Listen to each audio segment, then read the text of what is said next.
She begged the feared Duke to marry her, a stranger in a frayed cloak, kneeling on his study floor. He agreed, without a flicker of recognition in his cold eyes. What he didn't know, the desperate woman before him wasn't a stranger at all. She was the wife he'd forgotten he ever had. The fog rolled through London that November evening like something alive, swallowing gas lamps whole and leaving only their feeble halos behind. Inside a battered hansom cab, Sophie Ashcombe pressed her gloved fingers against the cold window and counted her breaths. 12 more, then 6. Then she could no longer count at all, because the wrought iron gates of Blackwood Manor rose out of the mist like the jaws of some great beast, and her heart forgot every rhythm it had ever known. "This is as far as I go, miss," the driver called down. "Won't take the horses up that drive. Folks say strange things about this house." "Strange things?" Sophie's voice came out thinner than she meant it to. "The Duke, miss. They say he's gone queer in the head. Stares right through a man like he's made of glass. Servants leave in the night and won't say why." The driver spat into the cobbles. "2 shillings, if you please." She paid him and stepped down into the wet street. Her boots, once fine kidskin from a Bond Street cobbler, were now scuffed at the toes from careful, deliberate scuffing. Her traveling cloak, a frayed gray wool she had purchased from a rag seller in Cheapside that very morning, hung over a gown of pale blue silk that no servant girl could ever afford. Underneath the cloak, sewn into the lining of her sleeve, was a single locket. Inside the locket was a lock of dark hair and a tiny, painted miniature of a man laughing. The man who, in less than an hour, would look at her without the slightest flicker of knowing. She walked. The gravel drive stretched on forever, lined with ancient yews that dripped fog from their black needles. Sophie had walked this drive 100 times before. She had walked it on Christmas mornings with snow up to her ankles, and on summer evenings when the air smelled of cut grass and roses. She had walked it on her wedding day, laughing, with Thomas's arm around her waist and her mother-in-law's pearls weighing down her throat. Now she walked it as a stranger. She had to be a stranger. Dr. Aristhorpe had been very clear. "If he remembers too soon, my lady, his mind may not survive it." The great oak door of the manor was answered by Hargreaves, the butler. He had powdered her hair himself for her presentation at court 3 years ago. Tonight he looked at her as though she were a costermonger come to sell oranges. "His Grace is not receiving callers. I must see him." Sophie pitched her voice low, rougher than her own. "Please, it is a matter of life and ruin." "His Grace, then I shall sit upon this step and wail until every neighbor in the parish comes running. Is that what the Duke wishes? Scandal?"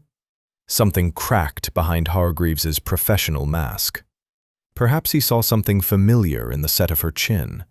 He stepped aside. "The study, end of the hall. Do not touch the paintings." She had hung those paintings herself. The study door was ajar. A single candelabrum burned on the desk, throwing long shadows up the spines of books she had bought for him at an auction in Bath last spring. And there, behind the desk, was her husband. Thomas, Duke of Blackwood, was thinner than she remembered. The candlelight made hollows of his cheeks and turned his dark hair to ink. He had been beautiful once, in the warm, easy way of a man who knew himself loved. Now he was beautiful the way a sword is beautiful, all edge and no scabbard. He looked up. His eyes, the color of a winter river, passed over her face with absolutely nothing in them. Not coldness, not curiosity. Nothing. The breath left Sophie's body in a small, soundless rush. She had known it would be this way. Dr. Aristhorpe had told her precisely how it would be. She had practiced in her chamber for 3 nights running, weeping into a pillow so that she would not weep now. It did not help. Nothing helps when the man you love looks at you as though you are weather. "Your Grace." She sank to her knees on the Turkish carpet. The silk of her gown crushed beneath her, but the cloak hid the sound. Forgive my intrusion. My name is Sophie Ashcombe. I have come to beg a favor of you. A very great favor, which only a man of your station could grant." Thomas leaned back in his chair. He laced long fingers together. "Ashcombe, I do not know the name." "You would not, sir. We are gentry, not peerage. My father is dead, my uncle holds my dowry, and he intends to give it to a man I will not marry, a man who—" She let her voice break, and the break was real. "I am ruined, sir. Debts, promises I cannot keep. By next week I shall be in the Marshalsea, or worse." "Then go to your uncle's enemies. Surely he has some." "He has none who would marry me. Only one man in England may stand above him. A duke." Thomas's mouth moved into something that was not quite a smile. "You wish me to marry you?" "A marriage in name only, your grace. A quiet wife, an unremarkable wife, one who will sit at your table and embarrass you nowhere. I ask for your name and nothing more." For a long moment, the only sound in the room was the soft hiss of the candles. Then Thomas began to laugh. It was a tired sound, the laugh of a man who has been pestered by his family for months to take some pale-faced heiress to wife, who has been hounded by aunts and cousins and the family solicitor about the dukedom's want of an heir. "An unremarkable wife," he murmured. "How perfectly, beautifully convenient." He picked up his pen. "Madam, you may rise. We shall be married on Thursday." Sophie rose, and as she rose, she pressed the locket through the fabric of her sleeve, hard enough to bruise. "Hold on, my love. I am coming back for you." 2 mornings later, a hired carriage deposited Sophie at the south gate of Blackwood Manor, well out of sight of the main house. She walked the gravel path through the kitchen gardens, past the espaliered pear trees and the dormant beds of mint, and slipped through the small iron door that led into the conservatory. The glass house had been her favorite place in all the world. Thomas had built it for her in their 2nd year of marriage. He had brought orchids from Kew and roses from Damascus, and a strange flowering vine from Madagascar that the gardener could not pronounce. The air inside smelled of damp earth and citrus blossom, and even in November, the place was warm as June. Dr. Aristhorpe was waiting beside the lemon trees, his black coat brushed with white pollen. He was a small man, with spectacles too large for his face, and hands so gentle that he had once delivered a foal without bruising its dam. He had attended Thomas's father, and Thomas's grandfather before that. He was the only soul outside the house who knew the truth. "My lady," he bowed, "you look poorly." "I have slept perhaps 4 hours since Tuesday." "And his grace?" "He signed the papers. The banns are read. Thursday next, the village vicar will marry us in the chapel on the estate. A small affair. His aunt is furious." Sophie pulled off her gloves and pressed her cold palms to her cheeks. "Doctor, he looked at me as though I were a beggar at the door. Worse, as though I were nothing at all." "And that is precisely what must continue, my lady. Sit, you are trembling." She sat on the low stone bench beside a fountain that had been dry since October. Dr. Aristhorpe settled beside her and folded his hands upon his knee. "I must tell you again because it bears the telling. The blow his grace took on his temple when the carriage overturned outside Reading did not break the bone. The skull held. What it broke was something we cannot see and cannot mend with bandages. 5 years, my lady. 5 years gone from his memory as if a sponge had passed over a slate." "He remembers his boyhood. He remembers Oxford. He remembers his father's funeral." "Yes, and he remembers nothing after the autumn of 21. He does not remember meeting you at Lady Pembroke's ball. He does not remember the courtship. He does not remember the wedding, nor the cottage in Dover, nor the spaniel he gave you for your birthday." "Pip is buried by the Rose Walk," Sophie whispered. "He died last spring. Thomas wept for an hour." "And that grief, too, is gone." A canary somewhere overhead let out a thin, mournful note. Sophie watched a single drop of water slide down the curved glass of the conservatory wall. Tell me again why I must lie to him. Dr. Aristhorpe removed his spectacles and polished them with a square of linen. Because the mind, my lady, is not a ledger. We cannot simply enter the missing sums and balance the page. I have read every paper from Edinburgh, every monograph from Vienna. When a man is forced to remember what his mind has hidden from him, when he is shown the proof and made to confront it all at once, the result is rarely a happy reunion. The result is most often a collapse. Some never speak again. Some sit by the window and forget how to lift a cup. And if he remembers slowly, of his own accord? Then he may recover, piece by piece, as a man finds his footing on a dark stair. But the pieces must come to him. They cannot be thrust upon him. He replaced his spectacles. Which is why I asked you to do what you have done. Every portrait of the two of you, removed. Every letter, every keepsake, every small token of your years together. Hidden away. In the attic, behind the old nursery door, locked with the brass key my mother gave me. Good. And the staff? Hargreaves knows. Mrs. Pell in the kitchen knows. The rest believe I am a poor relation of a Devon cousin, come to make an advantageous match. They have been told to address me as my lady only after the wedding, and to speak nothing of the years before. Then we have done what can be done. The rest is yours. The rest? Sophie almost smiled. I must make him love me again, from the beginning, as a stranger. You must let him come to it, my lady. You must not push. A man cannot be made to love. He can only be given the room to discover that he already does. Dr. Aristhorpe rose. I will call upon him on Friday next, the day after the wedding, under pretense of his usual examinations. If anything alarms you before then, you are to send for me at any hour. He paused at the conservatory door. My lady, forgive an old man for asking. Will you be able to bear it, lying beside him at night while he believes you to be a stranger? Sophie looked at the lemon tree he had planted for her on her 23rd birthday. A single yellow fruit hung from its lowest branch. I bore his absence, doctor. I shall bear his nearness. Dr. Aristhorpe bowed once more and left her alone among the flowers that knew her name. The wedding had taken place on a gray Thursday, with the village vicar reading the rites in a chapel smelling of damp hymnals and beeswax. 3 weeks had passed since. Now Sophie stood at the top of the great staircase at Almack's assembly rooms, her gloved hand resting on Thomas's sleeve, and 300 members of the ton turned to look. Her gown was ivory satin, embroidered at the hem with seed pearls that Madame Lacroix had stitched on by candlelight for 4 nights running. Her hair was dressed high, fastened with a comb of brilliants. She wore no jewels at her throat, only a single white ribbon, because the sapphires were locked in a drawer at Blackwood Manor, and she could not yet bring herself to ask for them.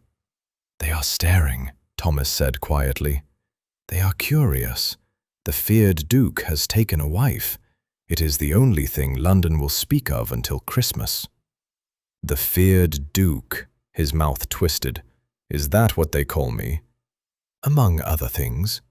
Tell me the others. Not while we are descending a staircase, sir. I should hate to laugh and pitch us both down it. A flicker of something passed across his face, surprise, perhaps. He had not expected her to tease him. She had not been certain she would dare. They reached the floor.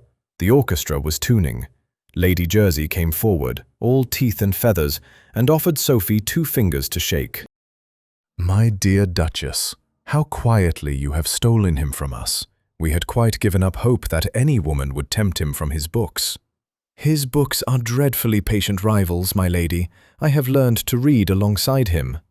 Lady Jersey's smile thinned. She had hoped for a country mouse, a stammering girl who would amuse the season and be devoured by it. She moved on. The musicians struck the first notes of a waltz. I do not waltz, Thomas said. You did, once, so I am told. By whom? By a footman who served at Carlton House. He says you danced with the Princess Charlotte and trod upon her slipper. It was a lie. the sort of lie Sophie had practiced on the long carriage ride from Berkshire. She had spent 3 weeks now assembling a false history of him, made of harmless rumors and second-hand tales, so that she might speak of his past without betraying that she had lived through it beside him. Thomas almost smiled. He held out his hand. Then I cannot disgrace myself worse than I already have. Come. She placed her hand in his. The shock of it nearly undid her. His palm against hers, the warm pressure of his thumb against the back of her glove, the way his other hand settled at her waist with a familiarity he did not know he possessed. 3 weeks of marriage, and they had not touched, not once, beyond the brushing of fingers at supper. He had been a courteous stranger, and she had been a careful one. Now they moved together across the polished floor, and Sophie's body remembered what her husband's mind had forgotten. The turn at the corner, the half-step before the rise, the way she leaned an inch into his shoulder so that he would know which way she meant to go. She had learned to waltz in this man's arms, in a ballroom in Vienna, on their wedding tour. Thomas faltered once, then settled. His brow drew together. You are very easy to lead, madam. You are very easy to follow, sir. No, I mean, he shook his head. It is as though you anticipate me. Perhaps I watch your shoulders. Perhaps you do. But his eyes had narrowed, and he held her a fraction closer for the rest of the waltz. They left the floor when the music ended, and a stout gentleman in a green coat barreled toward them with both arms outstretched. "Blackwood, by God!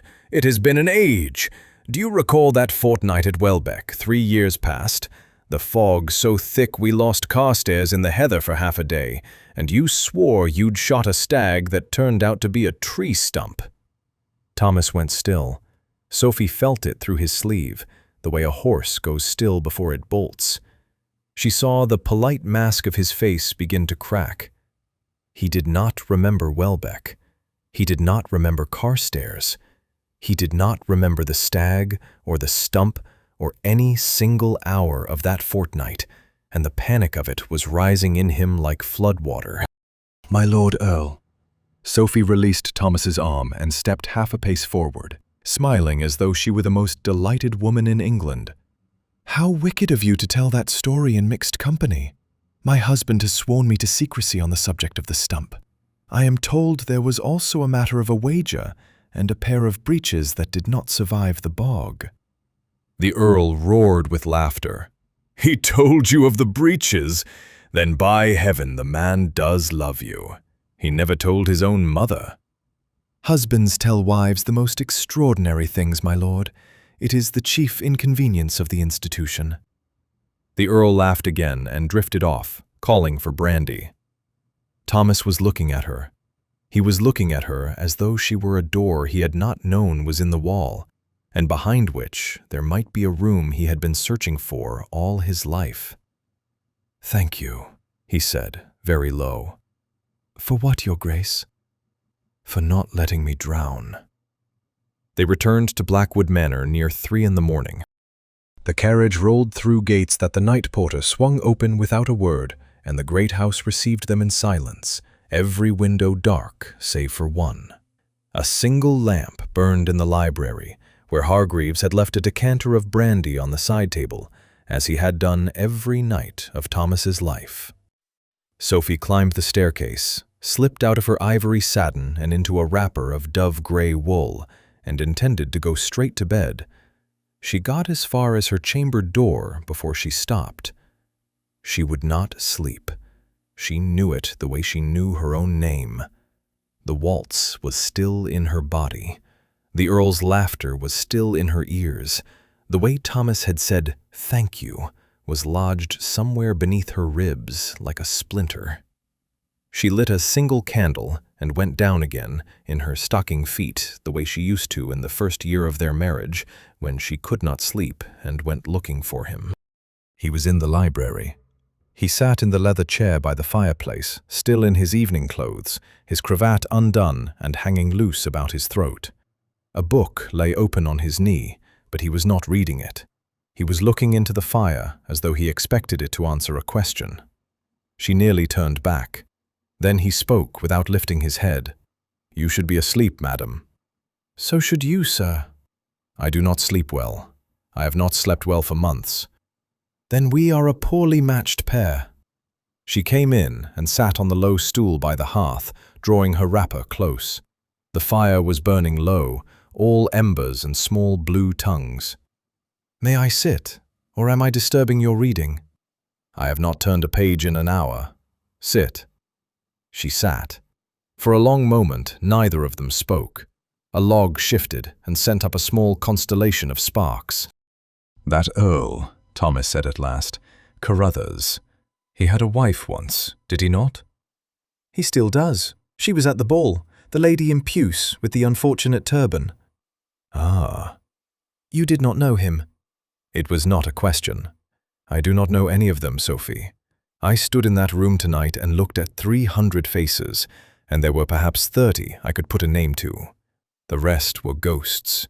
Worse than ghosts, for ghosts at least know they are dead." He set the book aside. "I am a ghost in my own life. I walk through rooms I have furnished and cannot recall buying a single chair. I read letters in my own hand and do not remember writing them. The servants address me by a title I do not feel I have earned. And tonight, in the carriage home, I realized the only person in all of London who did not look at me as though I were a stranger was you." Sophie kept her eyes on the fire. She did not trust them to anyone else. "I am glad of that, Your Grace. "Thomas. Thomas, then." He was quiet for a moment. When he spoke again, his voice had changed. "Why did you do it tonight?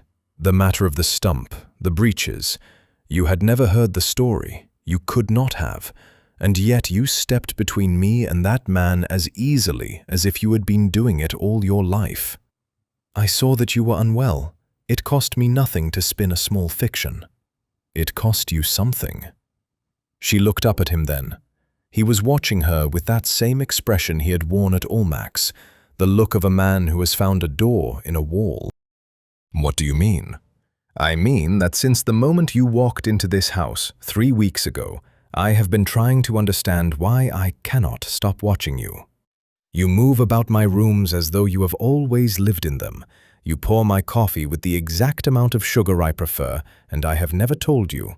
You laughed this evening at a thing my mother used to say, and I have never spoken of my mother to you." He paused. "I do not believe in fate, madam. I do not believe in love at first sight. I have never believed in any of the soft things the poets sell. And yet..." "And yet?" "And yet there is a pull between us that has nothing to do with 3 weeks of acquaintance. I feel it when you enter a room. I felt it tonight when we danced. I am feeling it now. And I do not know what to do with it, because I do not know you, Sophie. I do not know you at all, and still some part of me appears to." Sophie put her hand to her mouth. She would not weep. She had sworn she would not weep in front of him, but the splinter beneath her ribs was driving deeper, because the man before her was both the husband she had lost and a stranger she was learning to love a second time, and she did not know how to grieve one while reaching for the other. "Perhaps," she said, very carefully, "you are simply lonely, Thomas." "Perhaps. Or perhaps I am a fool." He rose and left the room before she could find an answer. The Dowager Duchess of Blackwood arrived on a Monday afternoon in a traveling coach with the family arms upon the door and 4 matched bays in the traces, and she did not ride ahead. Sophie was arranging hothouse narcissi in the morning room when she heard the wheels on the gravel. She looked through the long window, saw the crest, and felt the cold wash through her in a single bright wave. Aunt Beatrice, Thomas's father's sister. 71 years old, with a spine like a poker and eyes that had once made a bishop sweat through his vestments. She had been at the wedding 3 years ago. She had given Sophie an embroidered fire screen and called her a pleasant enough creature, considering. Hargreaves appeared in the doorway, white about the mouth. "The Dowager Duchess, my lady. She has gone directly to His Grace's study and will not be turned aside. She has asked that you join them at once." "How did she know?" "The London papers, my lady. The notice of the marriage. She has driven up from Bath without stopping." Sophie set down the narcissi. She smoothed her skirts, pressed her palms once against her cheeks to lend them color, and walked to the study like a woman walking to a magistrate. Thomas stood by the window. The dowager sat in his chair behind his desk, her bombazine skirts spread about her like a black tide. She held a lorgnette in one hand and a small velvet pouch in the other. "Come in, girl. Close the door. I have no wish to entertain the servants." Sophie came in. She did not close the door. "Your Grace, I had not thought to have the pleasure so soon." "I had not thought to give it. Sit down." "I prefer to stand." "Sit down." Sophie sat. The dowager raised her lorgnette and studied her as one might study a horse one suspected of being lame. "My nephew has married you in haste, in a country chapel, with no settlement read out and no member of his family present. He tells me you came to him a stranger, in debt, and begged him for his name. He tells me he agreed because he was tired of being pestered. He tells me he scarcely knows your father's Christian name." "My father's name was Edmund, ma'am. He has been dead these 11 years. "I am not interested in your father. I am interested in you." The dowager set the lorgnette down. "Thomas, you will leave us." "I will not, aunt." "Then you will stand by the window and hold your tongue. I have known this house since before you were born, and I will speak my piece in it." She turned to Sophie. "Girl, I have made inquiries. There is no Ashcombe family in Devon answering to your description. There is no uncle who holds your dowry. There is no creditor in London who has ever heard your name. You are not who you say you are. Now, before God and my nephew, who are you? And what do you want from this house?" Sophie's hands were folded in her lap. She made them stay there. "Ma'am, I do not know what inquiries you have made, but I have made the only inquiries that matter. Hold out your hand." "I beg your pardon?" "Your left hand. Hold it out." Sophie hesitated, then extended it. The dowager opened the velvet pouch and tipped its contents into Sophie's palm. A brooch fell out, oval, set with sapphires of a particular dark blue, framed in seed pearls, with a small enameled bird at its center. The Blackwood swallow. Given to every duchess on her wedding day for 200 years. Sophie's wedding gift. The brooch Thomas had pinned to her bodice himself in the vestry at St. George's 3 Septembers ago, his fingers trembling, his breath warm against her ear. "This brooch," the dowager said, "was reported missing from the family vault 8 months ago, the vault to which only my nephew, the steward, and the head housekeeper hold keys. It surfaced last week at a pawnbroker's in Holborn, where it had been redeemed by a young woman in a grey cloak. The pawnbroker remembers her. He says she was uncommonly pretty and uncommonly nervous."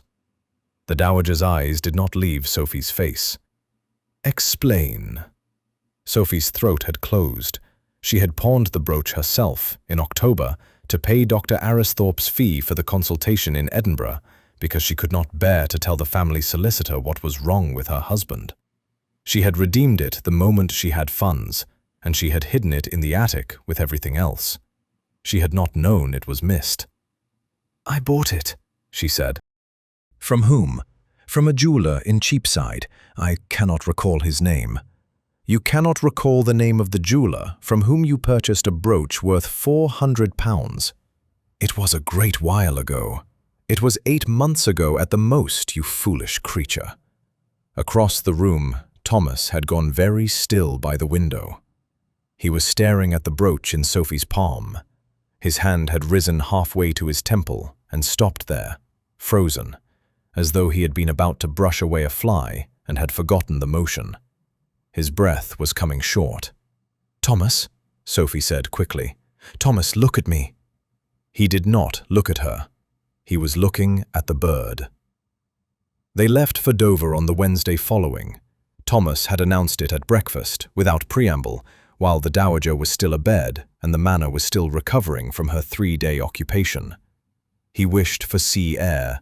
He wished to be away from London. He wished to be away, Sophie understood, from anyone who might arrive with a velvet pouch and a question he could not answer. The brooch had been surrendered to the dowager. The matter had been settled, after a fashion, by Thomas himself.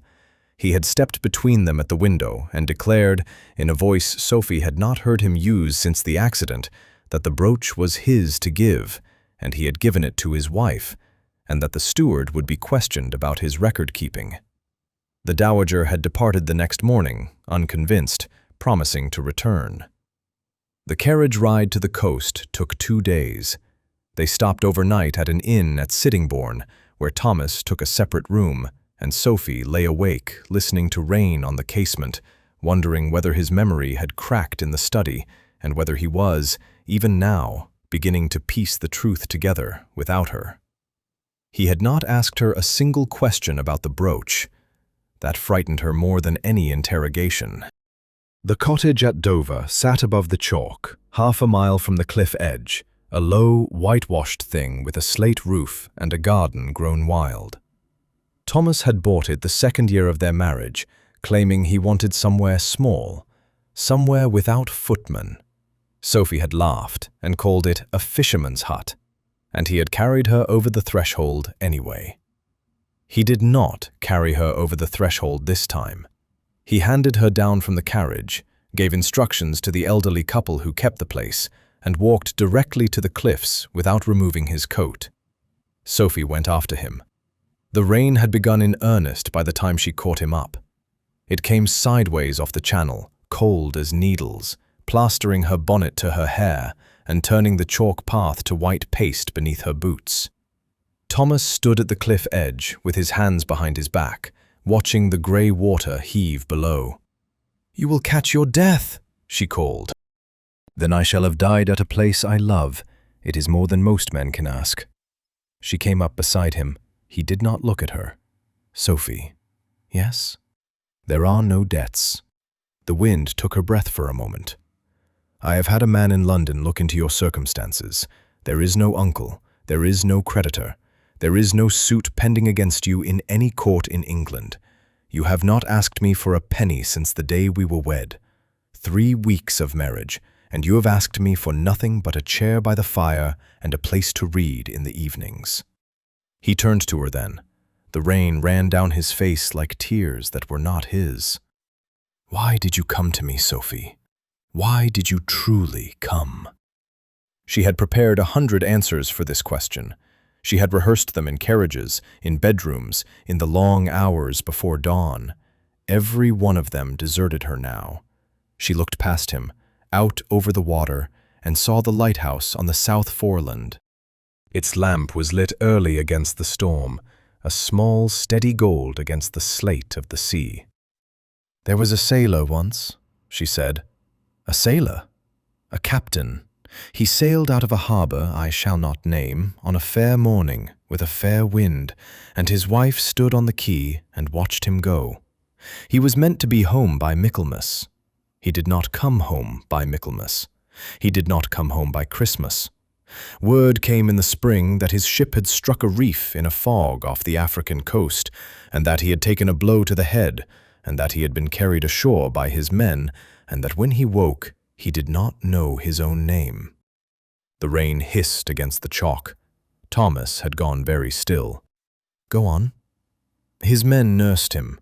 They put him on a packet bound for England. He came home in the autumn, a year and a day after he had sailed, and he walked up from the harbour to his own front door, and his wife opened it." Sophie's voice held. She did not know how. He looked at her, Thomas. He looked at her with kind, polite eyes, and he asked her if this was the house of Captain So-and-so, because he had been told his wife lived here, and he had been hoping she might help him remember her.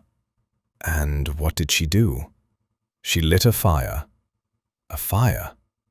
Every night, in the upper window that faced the sea.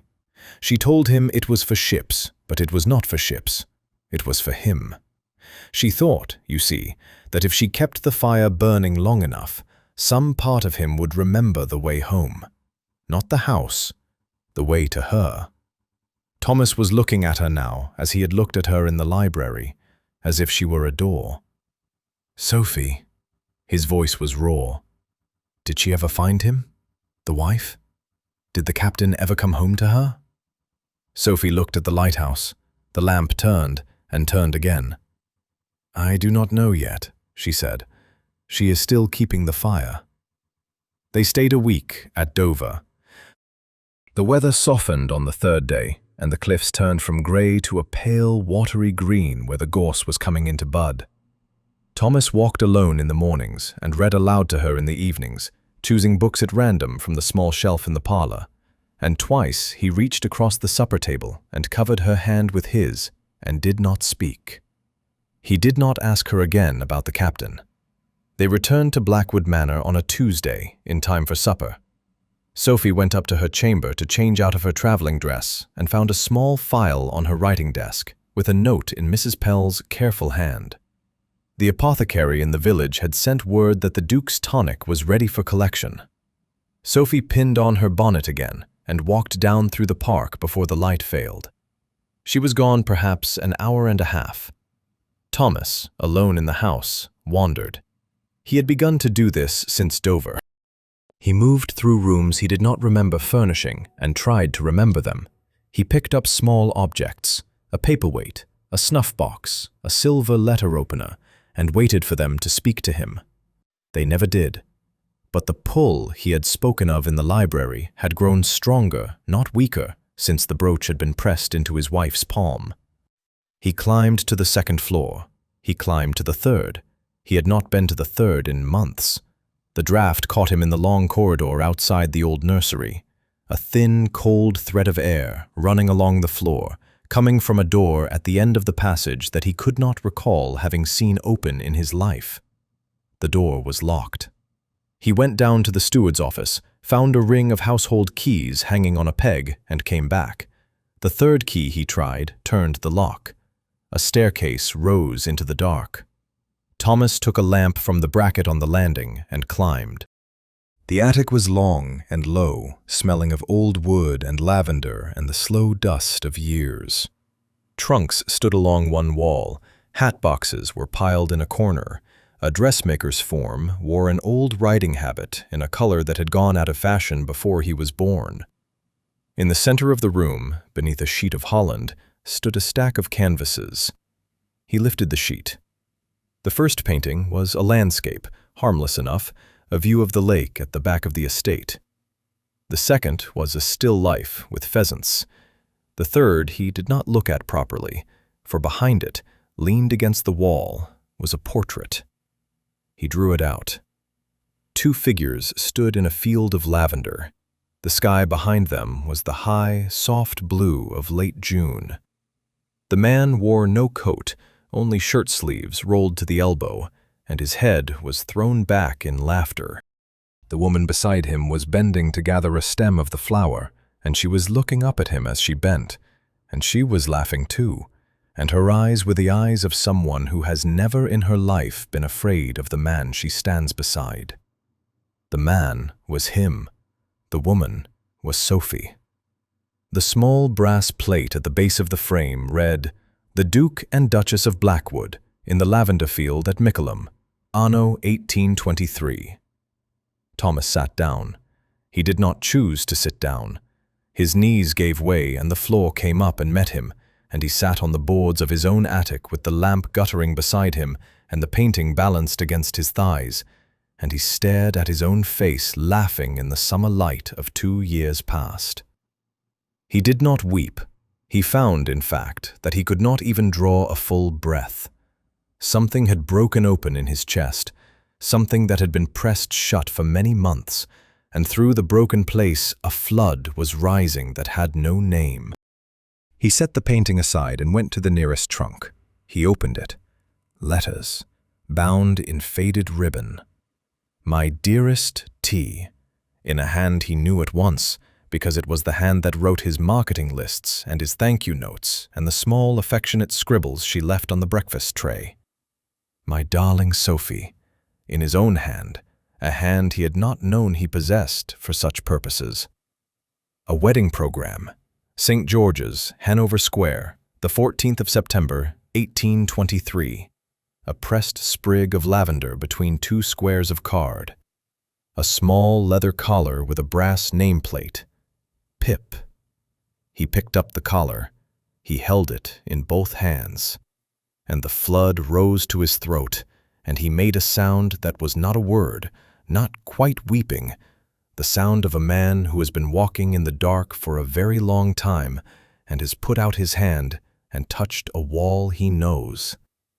She was not a stranger. She was the half of his life he had mislaid. She was the woman who had stood on the quay and watched him sail. She had lit the fire. She had been lighting it every night of these 3 weeks in the upper window of her own face, and he had been the captain too lost in his own fog to find the harbor by its glow. Downstairs, the front door opened, and his wife came home. 3 weeks later, on a morning in early March, the bells of St. Mary's in the village began to ring. The wedding had been the dowager's idea, and Thomas had not opposed it. A second ceremony, public this time, in the parish church, to silence the whispers that had followed the hasty country rites at the chapel on the estate. The banns had been read 3 Sundays running. The villagers had turned out in their best, lining the road from the lodge gates to the lich gate, and a thin sun had broken through the clouds at 9:30, as if it had been engaged for the occasion. Sophie stood in a small paneled room at the back of the church, alone, fastening the last of the small pearl buttons at her wrist. Her gown was pale rose, not white. She had refused white. Whatever else this morning was, it was not a beginning, and she would not stand at the altar in a lie of a color. The maid had wept at the choice. The dowager had pursed her lips and said nothing, which was, from the dowager, a kind of consent. The bells stopped. Footsteps in the porch. The vicar appeared in the doorway, kind and round and smelling faintly of bay rum. "They are ready, my lady. His Grace is at the altar." "Thank you. A moment, please." He withdrew. Sophie pressed her hands flat against the wood of the dressing table until her knuckles went white. She had decided in the night. She had lain in the dark of her chamber, listening to the house breathe around her, and she had decided. She could not stand before God and the village and a vicar she had known since she was a bride of 22, and pledge herself a second time to a man who did not know she had pledged herself a first. The lie had grown too large to carry up the aisle. It had been one thing in a candle-lit study in the first desperate days when Dr. Aristhorpe's warnings were fresh and every hour was a knife edge. It was another thing entirely now, with Thomas looking at her across the breakfast table, as he had looked at her in the library and on the cliff at Dover, with that slow, gathering wonder, that pull he could not name. He deserved to know, whatever the cost. She would tell him at the altar, before the vows. She would put her mouth to his ear and tell him the truth in a single breath, and let the collapse come, if collapse must come, in the arms of the man who loved her, and not in a marriage made of paper and pretense. She walked out of the paneled room. She walked down the side aisle. She passed the font where she had been baptized as an infant in another parish, in another life, when none of this had yet been written. The church was full. The villagers in the back pews. The dowager in the family box, in dove grey, her chin high. Dr. Aristhorpe in the second row, his spectacles polished, his hands folded. Hargreaves at the end of a pew, weeping openly into a handkerchief he had owned for 40 years. And Thomas at the altar. He was in dark blue, with a white waistcoat and a single white rose in his buttonhole. He turned as she came up the aisle, and the look on his face was not the polite, careful look of a man marrying a stranger. It was the look of a man watching his wife come back to him. She reached him. The vicar smiled, raised his book, drew breath to begin. "Wait," Sophie said. The vicar's mouth closed in surprise. "A moment, Reverend. Forgive me. I must speak to my husband." A murmur ran through the pews like wind in barley. The dowager half rose. Dr. Aristhorpe's spectacles slipped down his nose. Sophie took Thomas's hands. They were warm. She had thought they would be cold. "Thomas," her voice was very low, meant only for him. "Before we say the words, there is something I must tell you. I have been carrying it so long I cannot carry it up this aisle, and I will not say a vow to you with it still on my tongue. I have lied to you.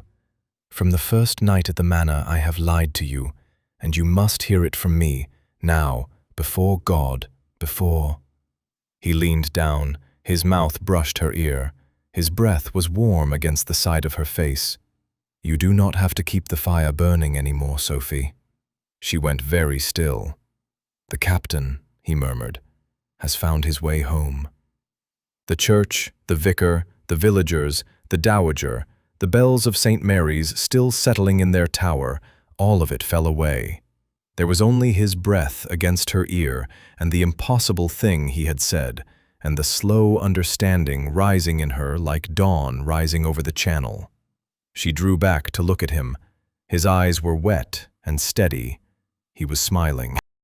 He was smiling the smile from the painting in the attic, the laughing summer smile of a man in shirt sleeves in a field of lavender, and it was on the face of the husband who had looked at her 3 months ago as though she were weather.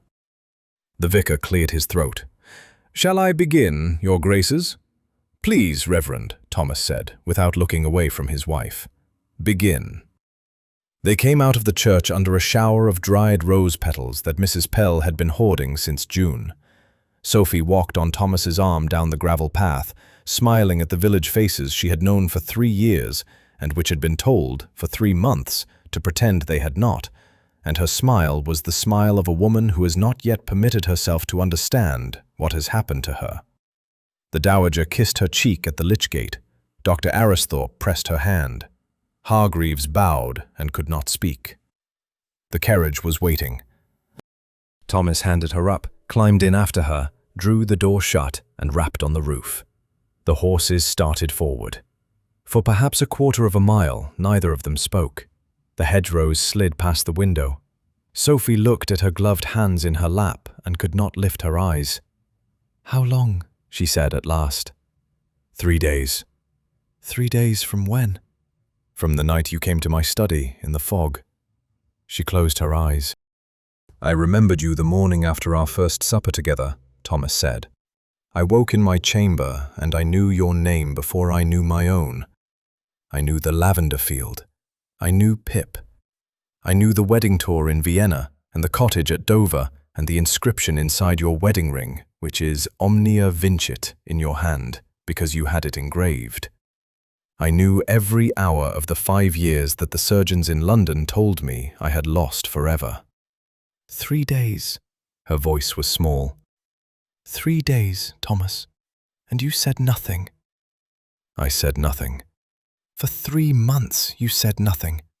You let me come down to breakfast every morning and lie to you. You let me sit beside you at supper and lie to you. You let me stand at the altar this morning ready to confess and lose you when you had known all along. Yes. She opened her eyes. He was watching her, and his face was not the face of a man who had played a trick. It was grave and uncertain, the face of a man who has done a thing he is not sure can be forgiven, and who is asking, without words, to be told. "Why?" she whispered. He took her hands. He turned them over in his, and looked at the small pale callus on the side of her right forefinger, where her pen rubbed when she wrote her morning letters. "Sophie, before the accident, we had been married 2 years and 4 months. Do you remember what we were like in September last, before I went down to Reading?" "We were—" She stopped. She had not let herself think of it. "We were quiet. We were polite. We were busy. You had the estate, I had the orphanage at Greenwich. We dined alone perhaps twice a week. We slept in separate chambers. We had done since Easter. I cannot remember the quarrel that began it. Can you?" "No." "Nor can I. Some small, foolish thing about a dinner invitation, I think, and then a week of separate chambers, and then a month, and then it was simply how we lived. We were a duke and a duchess. We were no longer two people who had laughed in a field of lavender.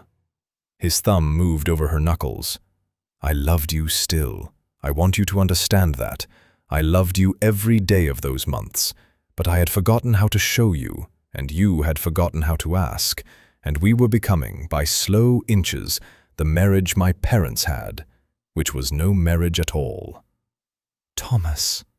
On the third morning after you came to me in the fog, I sat up in my bed and remembered all of it.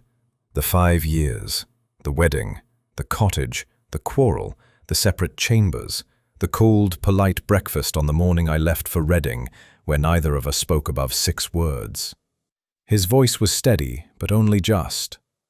And I remembered you the night before, in the study, kneeling on the carpet in a cloak you had bought from a rag seller, begging a stranger to marry you. Begging. To save my mind, to save me from a collapse I never had. You had hidden every portrait. You had emptied the walls of our life so that I might find them again in my own time. I would have done more. I know. That is why I said nothing. She was crying now, not loudly. The tears were simply running down, and she was not lifting a hand to stop them. Sophie, I had spent 2 years forgetting to court my own wife, and then I woke one morning and found that my wife was courting me. From the beginning, from the first hand on the staircase, from the waltz at Almack's, from the lie about the breeches and the Earl. You were lighting the fire every night, my darling, and I— His voice broke at last. I could not bring myself to put it out by speaking too soon. You let me suffer. I let you love me. I let myself be loved as I had not been loved since the lavender field. And every day I meant to tell you, and every day I was a coward. And at last I knew I could only tell you at the altar, because anywhere else you would have left the room before I finished. She looked at him, her husband, the captain, the man at the cliff. You absolute wretch, she said, and put her wet face against his shoulder, and began, very quietly, to laugh. He held her, and the carriage rolled on toward Blackwood Manor, and through the small oval window the early March sun caught the brass fittings and threw a single bright coin of light onto the seat between them, like a thing returned.